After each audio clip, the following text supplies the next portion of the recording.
morning, afternoon, evening, as the case may be in your part of the world. For those of you who don't know me, I'm Zen Archer. I got up this morning and I did my email thing and I checked all my messages and stuff, and I came over to YouTube to watch videos, and I saw two videos in particular that I want to talk about. One of them is by Wheezy63 here at YouTube. I'll put his URL down here.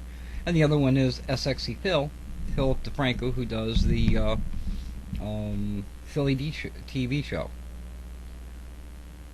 Well, it's not really a TV show, but you know what I'm saying.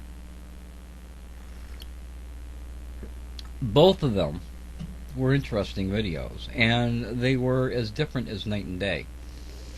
I've also had a video done by one of the council members, Tom, on my mind for, I don't know, a week now, and wanted to talk about that. So let's get into this. And I did a couple little short videos, but I'm just going to make this one long one to kind of cover everything.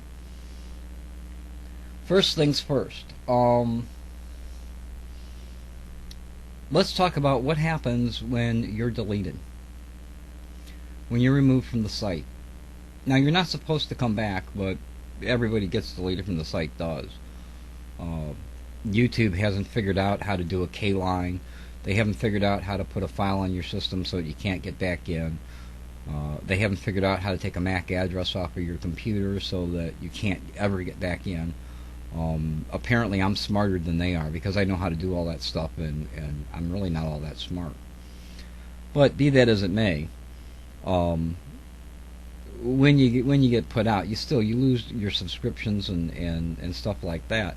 And Tom had done a video saying, you know, who owns your friends, and talking about kind of a universal thing, where you could take an ID the same way that you do your cell phone number. In many cases, you can take your cell phone number to different providers and you can keep that same cell phone. And he talked about doing the same thing with your videos and your pictures and your blogs and all the stuff that you do, being able to move that around from one place to the other. I don't remember the name of the project that he pointed to, but I will put a link in the description, whichever way it is. I'll put a link in the description so that you can kind of check that out, and I'll also link you to Tom's video. I'll also put it in here for those people who are watching this that are not at YouTube, and that way you can come over to YouTube and you can watch those videos as well. And you can check out the sites. But anyway, I got to thinking that, you know, I think by accident I solved that problem recently, within the last month or month and a half or so. What I did is I went and I got a domain name, zenarcher.net. Now, if you go to zenarcher.net, what you'll end up with my blog. And my blog is kind of a hub for everything else that I do. There are players there for the podcasts that I do, for the radio show that I do. There's my personal stick cam there. You can subscribe to it through email. zenarcher.net gets you to Zen Archer. Many other people here at YouTube have done similar things. Philly D has his own website, and you can go there and look at his stuff and that kind of thing. And what that allows me to do is that if YouTube shuts me down tomorrow, or today, if they were to shut me down, all you have to do is type in zenarcher.net and you'll go to my blog. If my blog shuts down, when you type in zenarcher.net, I just point the domain at another address where I'm at, and you can still watch my videos, you can still hear my podcast, you still have contact with me. In addition to that, I have a public email address, mrzenarcher@gmail.com. I put it in most of my videos, and I tell you about it so that you have that handy. So should you ever want to leave me a message and tell me something, tell me what you think of a video, or you liked it, you didn't like it, whatever, you can do that through my public email address. So you don't have to lose contact with me, and that doesn't matter if you're a close personal friend of mine that is in my circle of friends that I talk to all the time, or if you're a viewer who just comes over and watches my videos or listens to the podcast. Still, you have a way to get in contact with me, even if I'm gone from the site that you normally go to. Now, that doesn't mean that I don't have to sign up for multiple sites when I go to multiple sites. So it's not a complete solution. but at least it's a way to keep touch with all the people who may want to keep touch with me, or at least let them follow me where I'm at. I'm also on Twitter and some of those other things. So that's point number one.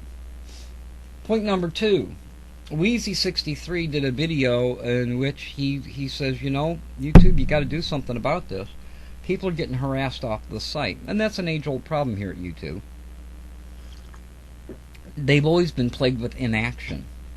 Now, it is partially their fault because of their inaction. However, for those of you who are getting harassed off the site by people who are leaving negative comments and abusive comments on your channel, part of that responsibility of taking care of yourself lies with you. YouTube does give you tools to deal with that. You can block and you can ban somebody from your channel. That stops them from leaving you messages, it stops them from leaving you videos, and it stops them from leaving comments on your channel. The absolute wrong thing to do is to respond to them in any way, and that's where most of you screw up. They make you mad or they hurt you, and you respond to them. You see, these people are looking for attention, and if they come over and they go, I'm not touching you, I'm not touching you, and you cry, they'll continue to not touch you, just like I used to do with my little brother, because it was funny to make him cry. But if you ignore it, they don't get the attention that they want. You don't get upset because you realize that they're just idiots and people who really don't have a whole lot to do with their lives, and this is a way that they feel power. It's by harassing you, and by you leaving, you give them power, you make them feel more powerful. So the solution is to block and ban them. Will they get new accounts? Yes, they will. And when they do, then you will block those accounts. Also, if you're at somebody else's video and you're reading through the comments and you see someone being abusive, just block them ahead of time. Little preemptive strike. Then they don't come over and they don't harass you. When somebody sends you a friend request, go over and look at their channel, look at the comments, and see who is it that they associate with, and who is it that what is it that they're doing, and are they somebody that you want on your friends list? This stuff isn't hard. It's not difficult at all, and that's your responsibility to take care of yourself. Now, YouTube, this is to you. Some of the tools that you give us in order to deal with these people who are abusing us and who are chasing some people off of the site are not working. And they're simply not working because of your inaction. We can send a letter to spam, we can send a letter to the editor, we can send a letter to abuse@youtube.com, we can report it through the contact thing, we can report it by clicking on the button that says report this background is a copy infringement on me, and nothing gets done. There's a website here, there's a spoof account of mine, somebody's spoofing my account, and they use one of my pictures as a background, and they're using my name with an extra R. I reported that 9 months ago. That site's still up today. They continue to go to other friends of mine and to videos of people and leave nasty comments, and those people believe that it's me, and it's not. So they've broken your terms of service as far as copyright goes. I've already reported it, and the site's up, and it remains up 9 months. I reported it 5 minutes after the site went live, because I know who is that put it up. I know exactly who it is, but you've done nothing about it. Now, it doesn't really bother me, because I think anybody with any intelligence knows it's not me, because they know the kind of person that I am, if they know me at all. But you've still done nothing. It also didn't make me run off the site. I have that person blocked, I have that account blocked, and I'll continue to block them. As many times as they put up a site, I'll just block that one too. It takes them longer to create a site than it does for me to block it. So part of the responsibility for those of you who are being harassed is with you.